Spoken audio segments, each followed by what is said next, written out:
Dans une petite ville oubliée du monde, où les regards sont lourds de jugement et les secrets enterrés dans les murs fissurés des maisons, vivait une famille apparemment ordinaire. Les Dumas. La mère, Élodie, était connue pour sa beauté, qui n'avait pas fané malgré les années et les épreuves. Son fils, Nathan, 22 ans, était un jeune homme discret, calme, et souvent plongé dans ses pensées sombres.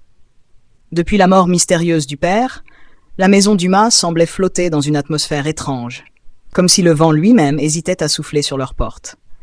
Élodie, laissée seule avec des dettes immenses et des menaces de la banque, voyait chaque jour sa vie s'effriter sous ses doigts. Un soir d'orage, alors que la pluie martelait violemment les carreaux, Élodie appela Nathan dans le salon, ses yeux rougis, son regard fuyant. Nathan comprit immédiatement qu'elle avait quelque chose de grave à lui annoncer. « Nathan, » commença-t-elle, la voix tremblante, « nous allons perdre la maison. Nous devons 10 000 euros, et je n'ai aucun moyen de les obtenir. » Nathan serra les poings. Leur maison, héritage familial, était tout ce qu'ils possédaient. Mais ils n'avaient pas de travail stable, pas de solution. Élodie baissa la tête avant de murmurer quelque chose d'inimaginable. Elle avait reçu une proposition d'un homme influent en ville, un banquier corrompu nommé Monsieur Bertrand. Ce dernier était prêt à annuler leurs dettes. Mais à une condition abjecte. Il voulait qu'Élodie lui prouve jusqu'où elle était prête à aller pour sauver sa maison. Et ce qu'il exigeait, c'était de la voir, dans un acte intime avec son propre fils. Nathan sentit son estomac se retourner. Il regarda sa mère, cherchant à lire dans ses yeux si tout cela n'était qu'une mauvaise blague. Mais il n'y vit que de la honte et du désespoir. Le jeune homme se leva brutalement, faisant tomber la chaise derrière lui. Comment en étaient-ils arrivés là? Était-ce vraiment leur seule option? Était-ce seulement envisageable? Il sortit sous la pluie battante sans dire un mot, laissant sa mère seule avec ses larmes. Cette nuit-là, dans son lit glacé, Nathan lutta avec son âme. Les souvenirs de son enfance, les rires avec sa mère, la tendresse, tout se mélangeait à cette abomination. Son cœur criait non, mais la peur de tout perdre, de voir sa mère sombrer dans la rue, le paralysait. À l'aube, le visage ravagé par le manque de sommeil, Nathan retourna voir sa mère. Élodie, assise dans le salon sombre, n'avait pas bougé. Elle tenait encore dans ses mains le contrat proposé par Monsieur Bertrand, un simple papier qui scellait leur honte contre leur salut. Sans un mot, leurs regards se croisèrent. Il n'y avait plus de mots, plus d'innocence, juste une décision. Et ce soir-là, quelque chose d'irréversible fut scellé. Le soleil s'était à peine levé sur la petite ville que déjà, une tension insoutenable planait dans la maison Dumas. Nathan, le visage blême, le regard vide, était assis au bord de son lit. La décision de la veille pesait sur lui comme une montagne, écrasant tout ce qu'il croyait être. Dans la pièce voisine, Élodie pleurait en silence. Elle n'était plus que l'ombre d'elle-même. Comment une mère pouvait-elle regarder son enfant autrement après une nuit pareille? Comment pourrait-elle jamais se pardonner? Mais elle se disait aussi que c'était un sacrifice pour lui, pour eux, pour survivre. Les jours suivants furent un véritable enfer. Nathan et Élodie s'évitaient, se frôlant à peine dans les couloirs étroits de la maison, baissant les yeux comme deux étrangers honteux. Le contrat avec Monsieur Bertrand avait été exécuté et la dette miraculeusement effacée. Mais à quel prix? À l'extérieur, la vie suivait son cours. Personne ne savait ce qui s'était passé. Les voisins souriaient, les commerçants saluaient poliment. Mais Nathan sentait sur lui un poids invisible, comme si le monde entier pouvait lire sa honte gravée sur son visage. Chaque fois qu'il croisait le regard de sa mère, il avait envie de hurler, de s'enfuir, de détruire tout ce qu'il voyait. Mais il restait silencieux, enfermé dans sa prison intérieure. Élodie, de son côté, essayait de maintenir une apparence normale, préparant des repas, rangeant la maison, parlant du temps qu'il faisait. Mais son sourire était brisé, ses gestes mécaniques. Une nuit, alors que Nathan errait sans but dans la maison, il entra dans le bureau de son défunt père.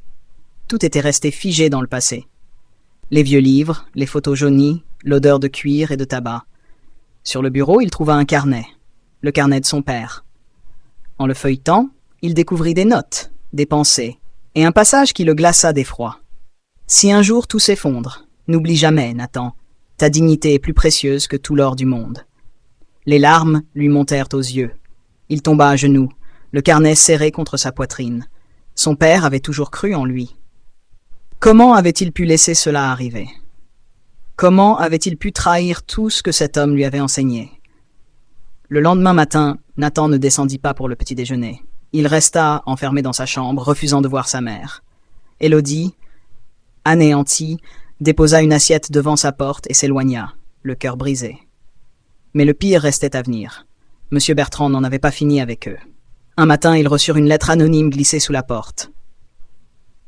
À l'intérieur, une photo compromettante, prise en secret.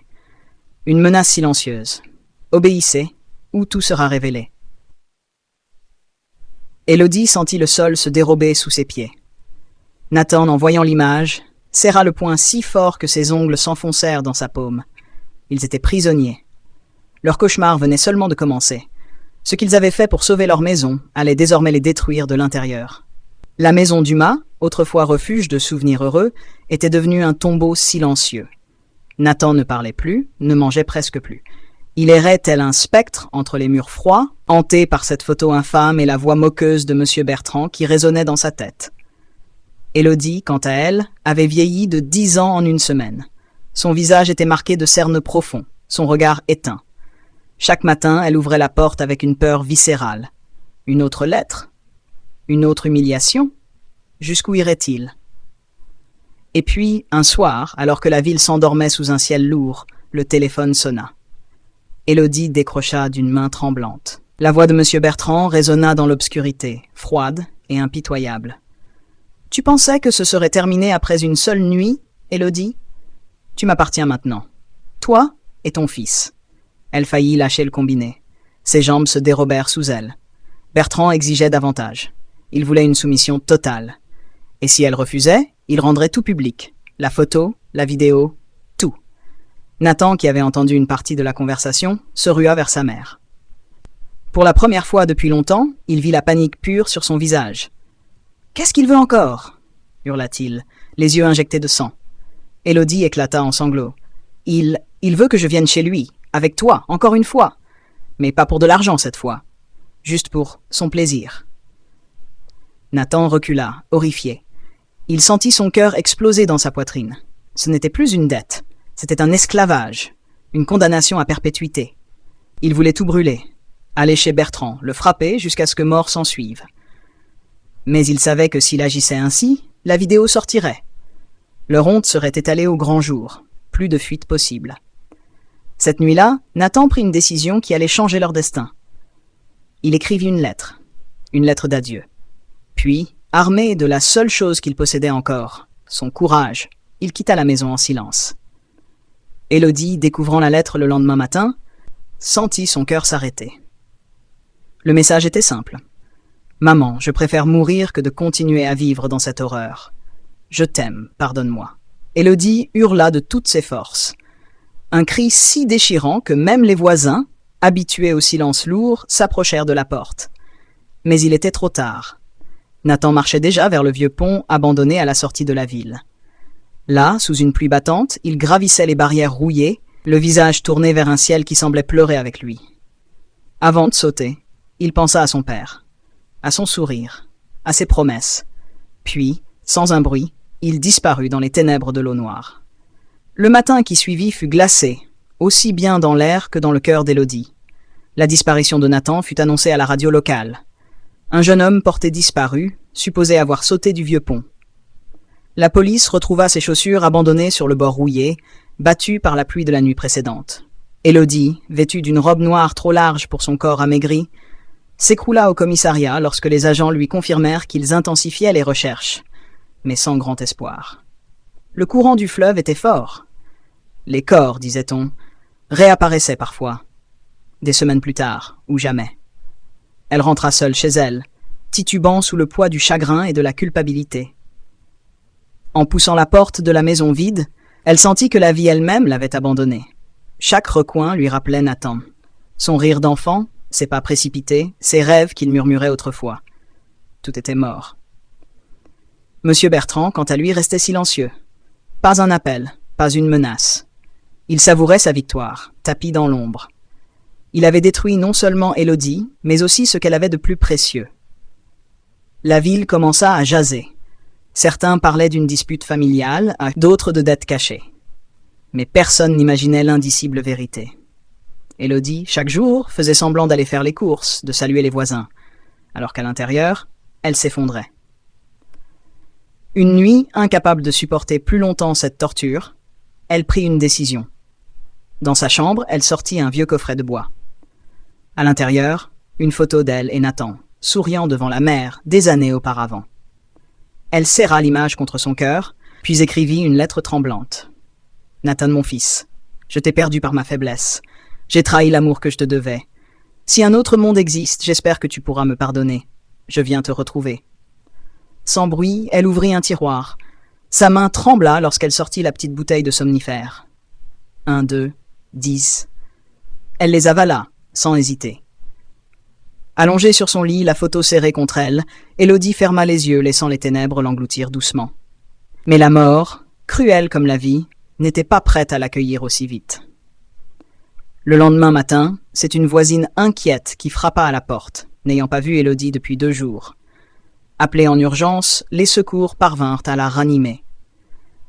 Élodie ouvrit les yeux dans une chambre d'hôpital, faible et brisée. Et c'est à cet instant, lorsqu'elle tenta de se lever, que le médecin s'approcha, tenant une enveloppe à la main. « Madame Dumas, nous avons quelque chose pour vous.